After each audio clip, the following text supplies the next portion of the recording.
dificuldades que os pós-graduandos de mestrado e doutorado enfrentam durante os 2 anos de mestrado ou os 4 anos de doutorado são inúmeras, né? Seria impossível nomeá-las todas elas aqui. A gente pode elencar um conjunto assim, mais geral para pensar. O primeiro talvez seja a transição graduação pós-graduação. A transição pós-graduação ela se dá de maneira, vamos dizer, um tanto brusca, tendo em vista a vida que você leva na graduação e a vida que você vai levar na pós-graduação. Então, por exemplo, se a gente pensar que o principal objeto, né, o principal produto do trabalho da pós-graduação é um projeto escrito, é uma dissertação, uma tese, na graduação a escrita não te define, ela não é o foco da graduação. Embora ela faça parte, ela seja importante, obviamente, ela não vai te definir totalmente a sua identidade enquanto estudante. No doutorado e no mestrado, do dia para a noite, a escrita se torna automaticamente aquilo que vai te definir. Essa, vamos dizer, talvez seja uma das maiores dificuldades que o pós-graduando enfrenta, né? Centralizar a escrita, lidar com a escrita como algo central na sua vida. Uma segunda dificuldade seria a discrepância entre a expectativa que um aluno de graduação tem com a pós-graduação e a concretude com que é o cotidiano da pós-graduação. Sobre isso eu diria que a maior dificuldade é lidar com a pós-graduação como um trabalho, né? Porque é isso que ela é. A pós-graduação é um trabalho. E a expectativa que o aluno de graduação tem da pós-graduação é de algo um tanto abstrato. E a gente vai ver que no cotidiano, os pós-graduandos que não sofrem tanto com a vida acadêmica é aqueles que assumem o cotidiano do mestrado e doutorado como um trabalho. Ele tem que acordar, ele tem que fazer a pesquisa dele, ele tem que escrever, ele tem que participar de atividades.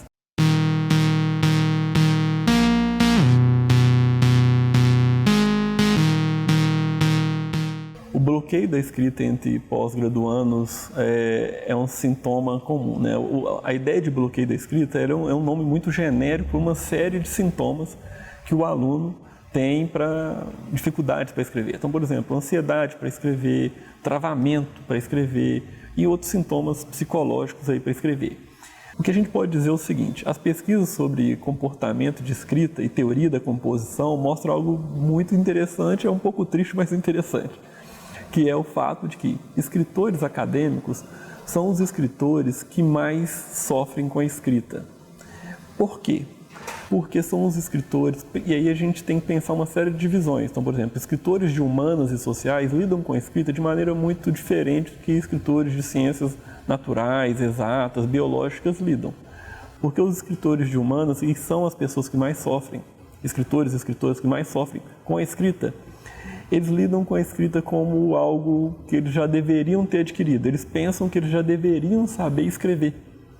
Então, por exemplo, eu atendo, né, nos últimos 9 anos, eu trabalho no meu consultório, exclusivamente quase, com alunos de mestrado e doutorado, principalmente com problemas da escrita durante esse processo. 90% deles, e 90% também isso em termos de amostras de pesquisas que analisam isso, acreditam que eles já deveriam saber escrever bem o trabalho deles. Outra questão é que escritores e escritoras acadêmicos, dentre os diferentes tipos de escritores de diferentes gêneros literários, são os escritores que mais têm regras rígidas sobre o que é escrever. Então são pessoas que acreditam veementemente que há uma maneira certa de escrever, que obviamente não é aquela que ele possui. Então ele sempre tem um escritor, uma escritora imaginário que ele quer se tornar, que não é ele. E ele sempre pensa, por exemplo, que a maneira certa de escrever é aquela no qual a primeira versão do seu texto já vai estar perfeita. Essa é uma crença muito comum. Uma outra crença super comum é: eu preciso de grandes blocos de tempo para escrever, que é outra crença que produz muitos danos. Então, assim, você tem uma série de crenças que escritores acadêmicos seguem, que são extremamente danosas, que tradicionalmente escritores de ficção, por exemplo, não seguem tanto. E aqui tem um elemento bastante interessante em termos de prática escrita, que escritores acadêmicos creem mais na escrita como algo natural do que escritores, por exemplo, de ficção. Geralmente, escritores de ficção pensam a escrita como um trabalho a ser aprendido. Eles aprendem que escrever é uma prática que eles têm que adquirir como um hábito cotidiano. E mais do que isso, né? São escritores que aprendem a desenvolver técnicas e estratégias individuais e também a partir de outros escritores, né? Escritores de ficção são extremamente curiosos como outros escritores escrevem e escritoras, o que não acontece no caso das humanas. A gente privatiza muito o processo de escrever. Ninguém sabe como o nosso a gente não sabe como o nosso orientador escreve. A gente não sabe como os escritores que a gente admira nos nossos campos de estudo escrevem. A gente quase que assume que o livro ou o artigo que a gente está lendo foi escrito daquela forma como foi escrito.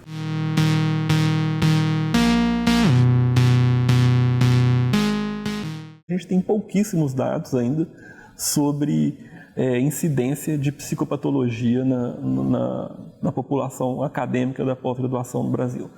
Mas, sim, os dados internacionais são absurdamente assustadores, né? Você prevê que um aluno de mestrado e doutorado, ele tem 70% de chance de ter algum transtorno psicológico durante essa fase. Silêncio aumenta sofrimento, né? E o ambiente da pós-graduação, ele silencia muito o sofrimento dele.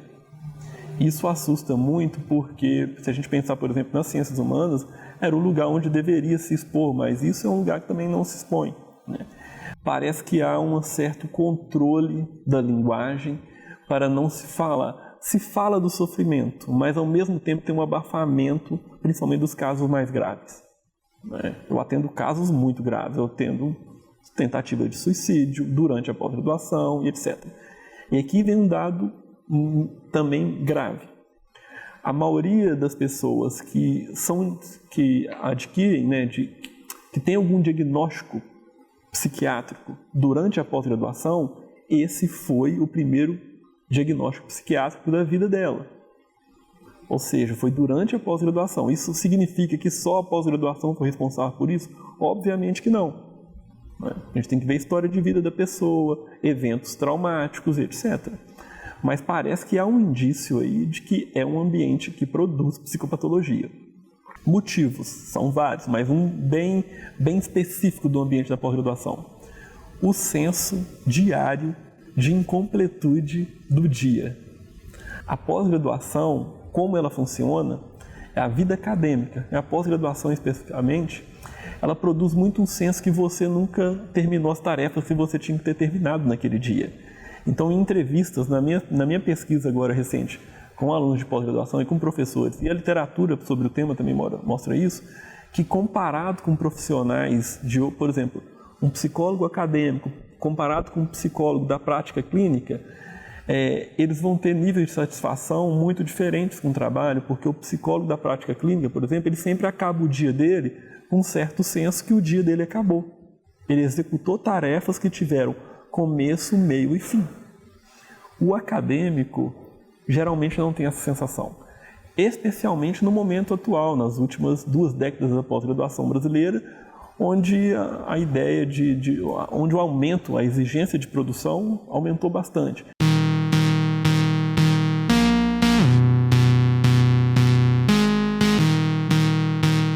Em termos gerais, eu diria que a resposta sim. 2 anos é suficiente, 4 anos é suficiente. Agora, o problema é a rigidez desses prazos. A gente pensa, às vezes, que talvez, e aí se a gente for pensar, o problema é se a gente for pensar em termos históricos. Se a gente for pensar em termos históricos, diminuiu o tempo. A cobrança pelo tempo e a rigidez com o tempo se tornou maior. E esse é um problema, com certeza. Se a gente pegar na história das ciências humanas, por exemplo, grandes teses que viraram grandes livros foram escritos em um período de tempo muito grande. Se você pegar a tese do Lévi-Strauss, demorou mais de 10 anos. Se você pegar a tese de outros grandes nomes, demoraram mais tempo. Então eu acho que a questão do tempo ela deveria ser sim pensada. Eu acho que ela é suficiente, mas isso vai implicar na qualidade do trabalho, entre outros elementos, obviamente. Por exemplo, um estudo de caso que aparece na minha pesquisa é um estudante, né, de uma grande universidade brasileira, um estudante bem sucedido desde a iniciação científica, no mestrado, e no doutorado dele ele estava fazendo uma pesquisa. A pesquisa ele não teve nenhum problema de bloqueio da escrita, de críticas, não, ele estava sendo elogiado, a pesquisa dele estava andando muito bem, só que faltando 2 meses para terminar o prazo, ele faltava 2 capítulos, começou uma pressão muito grande, e ameaças da instituição, e etc. E aí adquiriu um quadro de ansiedade ali generalizada e tem 2 anos que ele está tentando terminar, ele está para ser jubilado. E com um trabalho muito importante, reconhecido inclusive internacionalmente. Assim, a banca dele teve pessoas de fora do país que estavam muito interessados no trabalho. Então, com mais 3, 4 meses além do prazo, muito provavelmente ele teria terminado sem nenhum problema.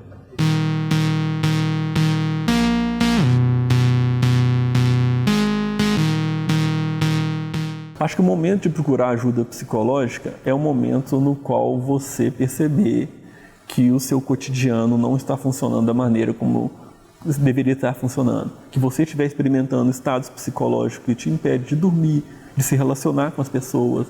Se você perceber que seu cotidiano não tem uma lógica mínima de funcionamento como tinha no passado. E um grande problema, né? Estudantes de mestrado e doutorado, geralmente a impressão que eu tenho nessa pesquisa atual é que eles procuram ajuda psicológica quando o quadro deles já está muito avançado.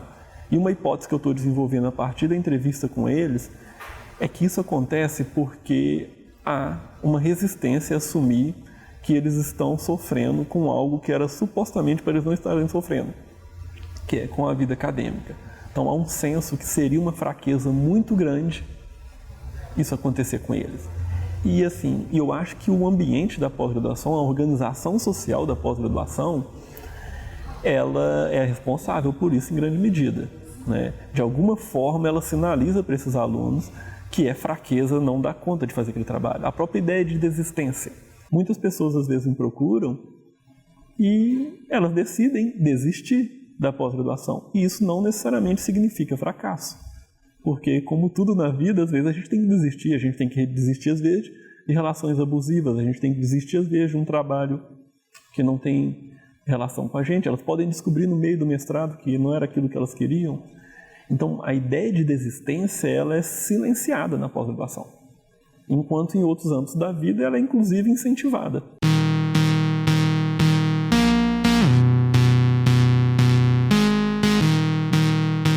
Eu acho que a graduação, né, para quem está na graduação e está pensando em ir para a pós-graduação, porque às vezes, né, a minha fala ela parece um pouco pessimista, né, ela assusta, mas não é essa a função. Eu acho que a função é, primeiro, conhecer o máximo possível o cotidiano da pós-graduação já.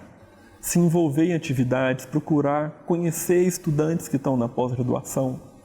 Eu acho que isso é um fator especial. Segundo, outro fator que eu acho que facilita essa transição, tornar a escrita como algo a ser desenvolvido. Alunos que têm o comportamento de escrever mais desenvolvido na pós-graduação, eles têm no mínimo 50% de chance de sofrer muito menos e sentir muito mais prazer. E mais do que isso, a principal mensagem que eu dou é: a pós-graduação não deve ser vista como um lugar tão superior como as pessoas colocam. Ela é um trabalho muito importante. A pós-graduação é um lugar muito importante, que produz coisas muito importantes, precisa ser desenvolvida. Mas acho que o grande sofrimento tem a ver com o fato de que as pessoas pensam a pós-graduação como um lugar socialmente muito superior aos outros. E isso acaba produzindo muita frustração quando a gente entra lá e descobre que é um lugar importante, mas é um trabalho. Acho que essa é a principal mensagem que eu passaria. Essa, inclusive, é a condição para você conseguir fazer um bom trabalho lá. Se você me perguntar quem que é o aluno saudável na pós-graduação, é o que assumiu que aquilo ali é um trabalho e ele precisa executar tarefas diárias como se ele tivesse em outros trabalhos.